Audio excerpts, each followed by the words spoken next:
Have you ever witnessed justice arrive in the most unexpected way? Today's story shows how prejudice can blind people to reality, and how maintaining dignity in the face of discrimination can lead to powerful moments of truth. By the end of this three-part journey, you will discover how one family turned a painful encounter into an opportunity for community transformation. Let's begin. The afternoon sunlight streamed through the expansive skylights of Westfield Plaza, casting warm patterns across the polished floor. 12-year-old Marcus Jenkins adjusted his backpack as he wandered into Electrotech, the mall's premium electronics store. His eyes widened at the display of the latest gaming systems, a passion he shared with his friends at school. "Just $15 more," he whispered to himself, pulling out his carefully folded savings from his pocket.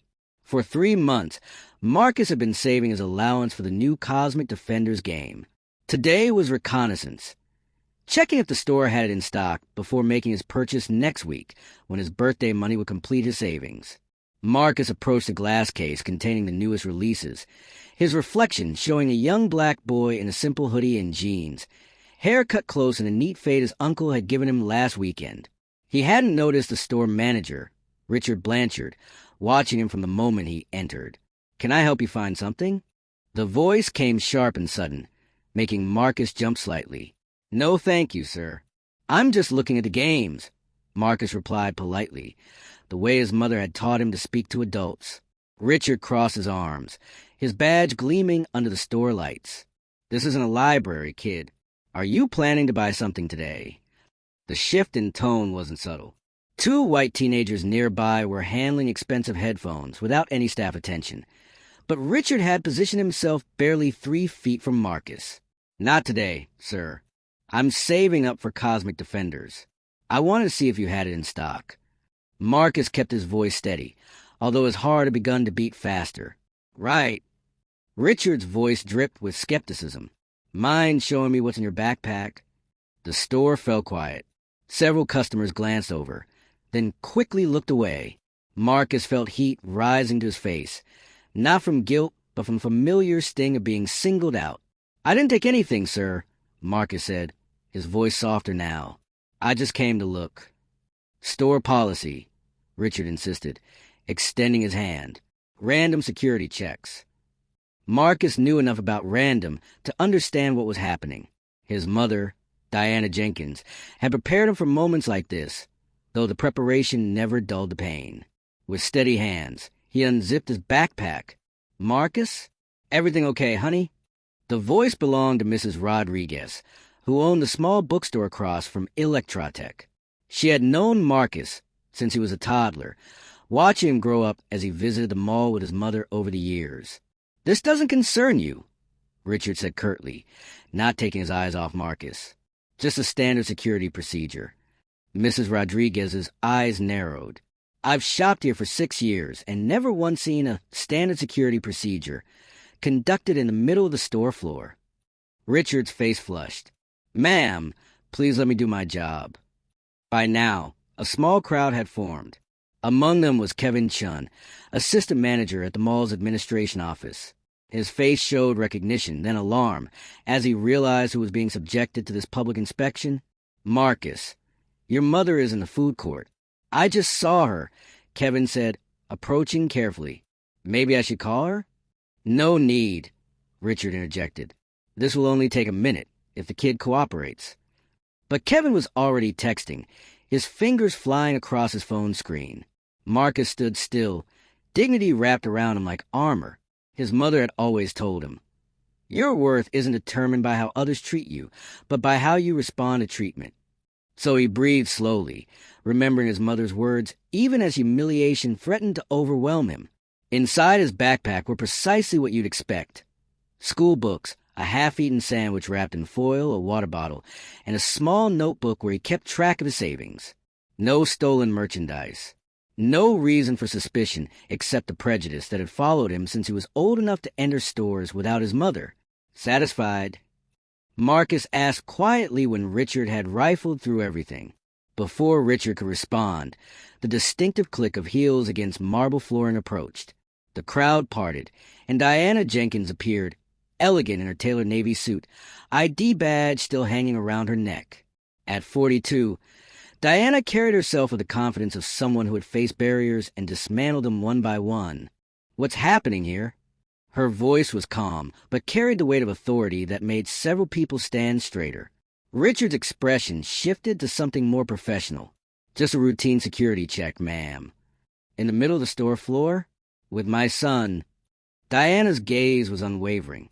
"Mom, you thought I was stealing," Marcus said simply.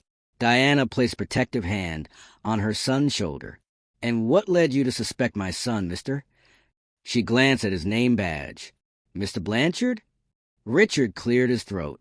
He was behaving suspiciously, looking at expensive items with no intention to purchase. "We've had theft issues recently." "I see." Diana's voice remained measured. "And those two?" She gestured toward the white teenagers, still trying out headphones. "Are they next for your routine check?" The silence that followed was answer enough. "Marcus has been coming to this mall since he was 3 years old," Diana continued. "He's saving for a video game. He came to see if it was in stock. That's suspicious behavior." Richard seemed to realize he might have misjudged the situation, but pride kept him defensive. "Ma'am, I don't know you or your son. I'm just doing my job protecting store merchandise." A subtle smile touched Diana's lips. "Actually, Mr. Blanchard, you do know me, or you should." She reached into her purse and handed him her business card. The color drained from Richard's face as he read. "Diana Jenkins, Chief Executive Officer, Westfield Development Corporation." "That's right," Diana said, watching comprehension dawn on his face. "I don't just shop at this mall, Mr. Blanchard. My company owns it." The revelation rippled through the gathered crowd. Mrs. Rodriguez covered her mouth to hide a smile. Kevin Chen nodded in quiet satisfaction. "Mom, can we go?" Marcus asked, clearly uncomfortable with being the center of attention. "In a moment, son." Diana turned back to Richard, whose confidence had visibly crumbled. "Mr. Blanchard, I'd like to continue this conversation in private, perhaps in your manager's office." As Diana guided her son away from the embarrassed store manager, she whispered, "You handle that with grace, Marcus. I'm proud of you." "I remember what you always say," Marcus replied, "but it still hurts." Diana's expression softened with both pride and sadness. "I know, baby. I know. But what happens next might help make sure this doesn't happen to someone else's child." They walked toward the store manager's office, leaving behind a transformed atmosphere, one where assumptions had been challenged and where justice was about to take an unexpected form. The door to the manager's office closed with a soft click that somehow felt louder than a slam. Inside, Richard Blanchard stood awkwardly beside the desk, while Diana Jenkins settled into a chair, motioning for Marcus to take the seat beside her. The store's general manager, Patricia Wilson, entered moments later, her expression transitioning from confusion to concern as Diana introduced herself. "Mrs. Jenkins, I'm deeply sorry about this misunderstanding," Patricia began, shooting a pointed glance at Richard. "This wasn't a misunderstanding," Diana corrected gently but firmly. "This was an assumption based on how my son looks, not how he was behaving." Richard shifted his weight, discomfort evident in every movement. "With all due respect, Mrs. Jenkins, we've had a string of thefts." "Diana," she interrupted, "if we're going to have this conversation, let's use first names. And yes, Richard, I'm well aware of the theft reports. As CEO of the company that owns this mall, those security reports cross my desk every month." Patricia sank into her chair, the gravity of the situation settling fully upon her shoulders. "Diana, please know that Electronic has a strict non-discrimination policy. This incident doesn't reflect our values. Policies are words on paper. Patricia, culture is what happens when people believe no one important is watching." Diana's tone remained measured. "Today, your store culture was revealed in how my 12-year-old son was treated." Marcus sat quietly, watching the adults navigate this tension.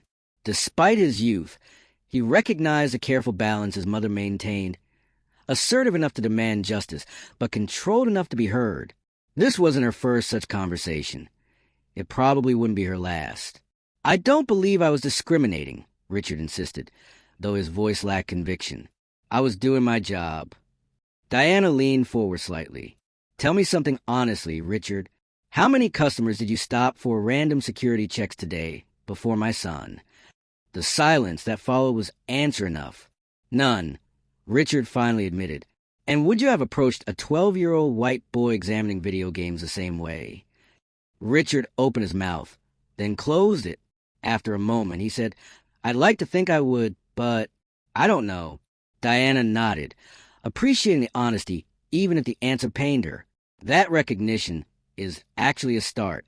Most people in your position would keep denying it. Patricia intervened. What can we do to make this right? That depends, Diana replied, glancing at her son. Marcus, what do you think would make this right? The adults turned to the boy, surprise evident on Patricia's and Richard's faces. Marcus, unprepared to be consulted, thought carefully before speaking.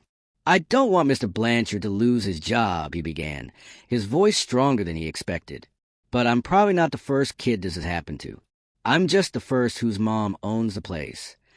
Diana nodded encouragingly, pride evident in her eyes. I think, Marcus continued, there should be training for all the store employees, and maybe some kind of program where kids from my neighborhood can come learn about technology without being treated like thieves. The wisdom in this 12-year-old's response visibly impacted Richard, whose defensive posture had gradually softened. You're right, Richard admitted. You're not the first. And I never thought about it that way before. Patricia nodded eagerly. We could implement a youth technology program. Electrotech could sponsor it, workshops, mentoring opportunities. Diana studied Richard, who had fallen silent. Richard, you've been quiet. What are you thinking? Richard looked up, meeting Diana's gaze directly for the first time. I'm thinking that I've always considered myself a good person who treats everyone fairly. Today proved I have blind spots I didn't want to acknowledge. Recognizing that is significant, Diana said. Most people go their entire lives defending behaviors they know deep down are wrong. Outside the office, the regular activities of the mall continued. People shopping, laughing, living ordinary moments that would never make headlines. Yet within these four walls, something extraordinary was happening. A confrontation transforming into conversation, resentment giving way to reflection. I'd like to be part of the solution, Richard offered unexpectedly. If you're serious about youth program, I have experience teaching tech skills. Before becoming manager, I volunteered teaching computer skills at the community college. Patricia looked surprised. You never mentioned that, Richard. Never seemed relevant to selling electronics, he shrugged. But maybe it is relevant to being a better manager, a better person. Diana studied him thoughtfully. Transformation doesn't happen overnight, Richard. But genuine commitment to change deserves recognition. I am committed, Richard said, looking at Marcus. And I owe you an apology. A real one. I'm sorry for how I treated you, for what I assumed about you without any basis. You deserve better, especially in a place where you should feel welcome. Marcus nodded, accepting the apology with maturity beyond his years. Thank you. As the conversation continued, they outlined a preliminary plan. Sensitivity training for all store employees, a monthly technology workshop for neighborhood youth, and a review of security protocols to ensure they were being applied fairly across all demographics. When they finally emerged from the office, the mall had continued its business, unaware of the small revolution that had occurred behind closed doors. Kevinson approached cautiously as they exited. Everything okay? He asked, concern evident in his expression. Diana smiled. Getting there. We're working on some changes that I think will benefit the entire community. As they walked through the mall, Diana noticed Marcus glancing back at Electrotech. What are you thinking, son? I was just wondering, he said thoughtfully, if this would have ended differently if you weren't who you are. The question hung between them, substantial and uncomfortable in its truth. Diana put her arm around her son's shoulders. That's why positions of influence matter, Marcus. That's why I worked so hard to get where I am. Not just for us, but for all the faces that look like ours who walk into places and get followed around for no reason. They passed stores where Diana was greeted by name by some staff, while others watched with new awareness as word of the incident spread to the mall's employee grapevine. The power dynamics had shifted in a way that would ripple outward long after this day. Later that evening, Diana sat on the edge of Marcus's bed as he prepared for sleep. The day's events had left him thoughtful rather than traumatized, a testament to the resilience he developed navigating a world that sometimes judged him before knowing him. "Mom," he said quietly, "do you think Mr. Blanchard will really change?" Diana considered the question seriously. People can change when three things happen: when they're confronted with their own behavior, when they feel genuine remorse, and when they're given a path forward that doesn't just shame them. I saw all three with Richard today. Even though he only apologized after finding out you own the mall, Diana smiled at her perceptive son. That's a fair point. The timing wasn't ideal. But recognizing you were wrong is hardest when you've been publicly exposed. The fact that he admitted his behavior instead of making excuses, that suggests a potential for real change. Marcus nodded, processing this perspective. I'm glad we didn't just get him fired. Punishment without education just creates resentment, not transformation, Diana said. What we did today might actually prevent another child from experiencing what you did. As Marcus drifted toward sleep, Diana remained seated on the edge of his bed, watching her son's peaceful face and reflecting on the day's events. The incident had been painful, but the resolution held promise, not just for Marcus and Richard, but potentially for an entire community. In the quiet of her son's room, Diana allowed herself to acknowledge the weight she carried daily, the exhaustion of navigating spaces as both a black woman and a powerful executive, the constant preparation of her son for a world that might not see his brilliance before his skin color, the careful calculations of when to speak up and when strategic silence would be more effective. Today had required her to be not just a mother protecting her child, but a leader transforming conflict into opportunity. Tomorrow would bring its own challenges, but tonight, watching her son sleep, Diana found peace in knowing they had turned pain into possibility, together. In the darkness of his room, Marcus smiled in his sleep, dreaming not of the confrontation, but of the promised technology program, where kids like him could explore and learn without suspicion following them through the aisles. Dreams, after all, were the beginning of all transformation. The next day would bring the real work of turning conversations into concrete changes. But for now, this moment of quiet victory was enough. 6 months had passed since the incident at Electrotech. The mall's central courtyard, usually reserved for seasonal displays and occasional performances, had been transformed into something entirely new. Rows of tables housed sleek laptops and tablets, each station occupied by a young person between the ages of 10 and 16. Moving between them were instructors in blue Electrotech shirts, and among them, surprisingly, was Richard Blanchard. "Remember, your code needs to tell the sprite exactly what to do," Richard explained to a young girl with braided hair who frowned at her screen in concentration. "Computers can't assume what you mean. They only know what you tell them." Across the courtyard, Diana Jenkins stood with Patricia Wilson, watching the scene unfold before them. The Tech Futures program was now in its 5th month, having expanded from a cautious pilot to a twice-weekly fixture that had parents from across the city bringing their children to participate. "I never expected it to grow this quickly," Patricia admitted. "We've had to turn away applicants for this session. We simply don't have enough equipment or instructors." Diana nodded thoughtfully. Success creates new challenges, but good ones. Her eyes drifted to Marcus, who wasn't sitting as a student but standing confidently beside one of the younger children, patiently demonstrating how to debug a piece of code. At 13 now, he'd taken on the role of junior mentor, discovering a talent for explaining technical concepts in ways other kids could understand. "Your son has quite a gift for teaching," Patricia observed. "He reminds me of you, patient but persistent." Diana smiled, watching her son's animated gestures as he celebrated a breakthrough with his young mentee. The transformation wasn't just in the program, but in Marcus himself. The humiliation of that day had been gradually replaced by a sense of purpose and belonging that extended beyond their family walls. "He's healing," Diana said simply. "We all are." From across the courtyard, Richard looked up, catching Diana's eye. He gave a small nod before returning his attention to the students. Their relationship had evolved into something neither could have predicted. Not friendship exactly, but a mutual respect born from the difficult work of confronting uncomfortable truths. The weekly management reports on Diana's desk showed another kind of transformation. Instances of security confrontations with minority shoppers had dropped by 78% since the mandatory training program began. The Electrotech branch, once mill-performing among the chain's locations, now led in customer satisfaction scores. Mrs. Jenkins? A hesitant voice interrupted her thoughts.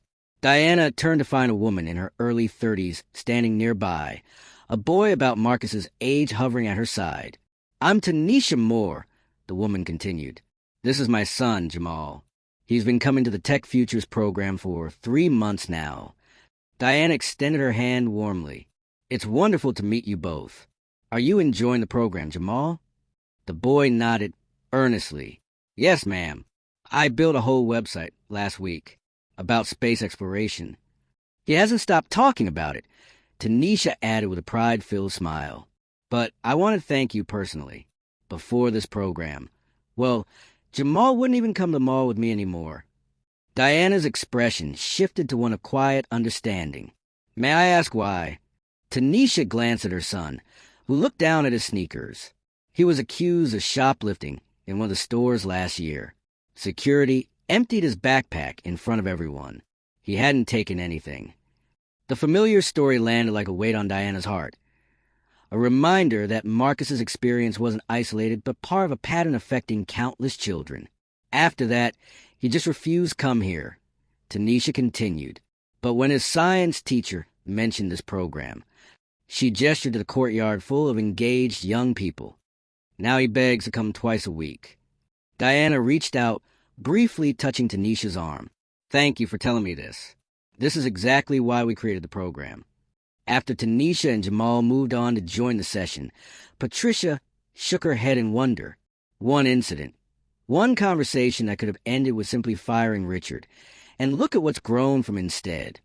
"That's how change works," Diana replied. "Not from grand gestures, but from redirecting negative energy into constructive channels." As the afternoon session wound down, Diana noticed a small crowd gathering near the mall entrance. Curious, she made her way over to discover several local news outlets setting up cameras. "What's happening?" she asked Kevin Chun, who was overseeing the logistics. "You didn't know?" Kevin looked surprised. "Your communications team arranged it. The mayor is coming to announce the city's partnership with Tech Futures. They're providing funding to expand the program to 3 more locations across the city." Diana felt a momentary flash of annoyance at not being briefed, quickly replaced by satisfaction. Her team had taken ownership of the initiative in ways that extended beyond her direct involvement, exactly what sustainable change required. Within the hour, the courtyard had been rearranged. The mayor, flanked by city council members and education officials, spoke enthusiastically about the program's success and the city's commitment to digital equity. Cameras panned across the diverse group of young participants, capturing their engaged expressions as they demonstrated their projects. In the back of the crowd, Diana stood with Marcus, their presence understated despite being the catalyst for everything unfolding before them. "Mom," Marcus whispered as the speeches continued, "do they know about what happened with Mr. Blanchard?" Diana shook her head slightly. "The origin story isn't what matters now. What matters is what's grown from it." When the formal announcement concluded, a local reporter approached Diana, microphone extended. "Mrs. Jenkins, as CEO of Westfield Development and founder of Tech Futures, what inspired you to create this program?" Diana paused, considering her words carefully.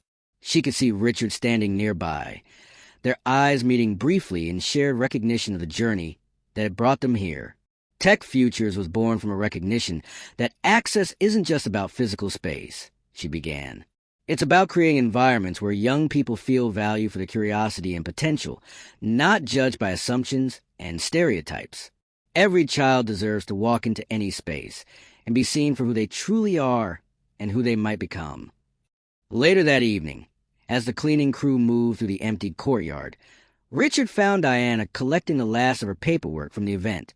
"I didn't expect to see you still here," he said, the awkwardness of their early interactions long faded. "Just finishing up," Diana replied. "Congratulations on the expansion. Your curriculum design was a significant factor in the city's decision to fund the program." Richard nodded, accepting the acknowledgement with a humility that had been absent 6 months earlier. "I wanted to tell you something before the announcement goes public tomorrow." He paused. "I've accepted a position with the city's education department. They've created a new role overseeing technology equity initiatives across all public schools." "That's wonderful news," Diana said genuinely. "They couldn't have chosen a better person." Richard's expression grew serious. "I wouldn't have been that person 6 months ago.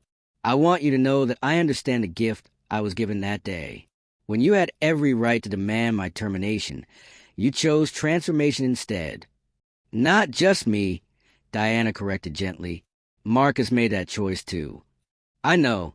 That's why I asked him to help design the peer mentorship component of the expanded program. With your permission, of course." Diana smiled. "He'll be thrilled." As they walked toward the exit, the mall around them quiet and dim for the night, Diana reflected on the distance traveled since that painful afternoon, not just in programs created or attitudes shifted, but in the subtle ways power had been redistributed and voices amplified. Outside in the parking lot, they parted ways, each heading to separate cars. Diana found Marcus waiting in the passenger seat of her SUV, headphones on, fingers tapping to a rhythm only he could hear. When he saw her, he pulled the headphones down around his neck. "Everything okay, Mom?" "More than okay," she replied, starting the engine. "Mr. Blanchard has some news about the program expansion. He wants your input on the peer mentorship design." Marcus's face lit up. "For real? That would be awesome." As they pulled away from the mall, the sight of humiliation now transformed into a space of empowerment. Diana felt the weight of constant vigilance momentarily lift from her shoulders. The work wasn't finished. Transformation never was. But tonight, watching her son excitedly outline his ideas for mentoring younger kids, she allowed herself to feel the simple joy of progress. 3 weeks later, a large envelope arrived at their home addressed to Marcus. Inside was an official certificate of appreciation from the mayor's office, recognizing his contributions to the Tech Futures program. Beneath, it was a handwritten note from Richard. "Marcus, you taught me more in one afternoon than all my years of management training. Because of you, hundreds of kids will have opportunities they might never have found otherwise. Sometimes our worst moments can lead to our greatest contributions, if we're brave enough to learn from them. With gratitude and respect, Richard." Marcus read the note twice before carefully placing it in his desk drawer. That evening at dinner, Diana noticed a new confidence in her son's posture, a steadiness that went beyond his years.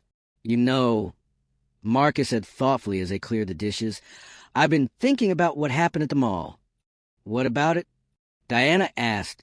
"It's weird, but I'm almost glad it happened." "Not the bad part," he clarified quickly. "But if Mr. Blanchard hadn't stopped me that day, none of this would exist now." He gestured to the certificate, hanging proudly on their refrigerator. "Sometimes bad things lead to bigger good things, right?" Diana paused, dish towel in hand, struck by the wisdom emerging in her young son. "That's called redemption, Marcus, when pain becomes purpose. Not everyone gets to see the full circle in their lifetime, so when we do, it's something to treasure." As night fell over their neighborhood, the Jenkins household settled into its familiar rhythms. Diana finished some work emails while Marcus video chatted with Jamal about their latest coding project. Outside their windows, a community was changing, slowly and perfectly, but meaningfully, because one boy had been wrongly accused and his mother had seen beyond punishment to possibility. The mall would open again tomorrow. Hundreds of people would pass through its doors, unaware of the small revolution that had begun within its walls. But for some, the young participants of Tech Futures, the newly trained security staff, the store managers who now greeted young customers with genuine welcome rather than suspicion, the space had been reclaimed and reimagined, and in that transformation lay the most powerful message of all, that justice sometimes arrives not through dramatic confrontation alone, but through the patient, persistent work of building what should have existed all along, Spaces where every person is presumed worthy of dignity, opportunity, and the simple freedom to browse without being watched, to dream without being doubted, to exist without explanation. For Marcus Jenkins and his mother Diana, their story will continue beyond this chapter. But something fundamental had shifted in both of them, a deeper understanding that power, when wielded with wisdom and compassion, could build bridges across the very chasms it might once have created. And that, perhaps, was the most valuable lesson of all.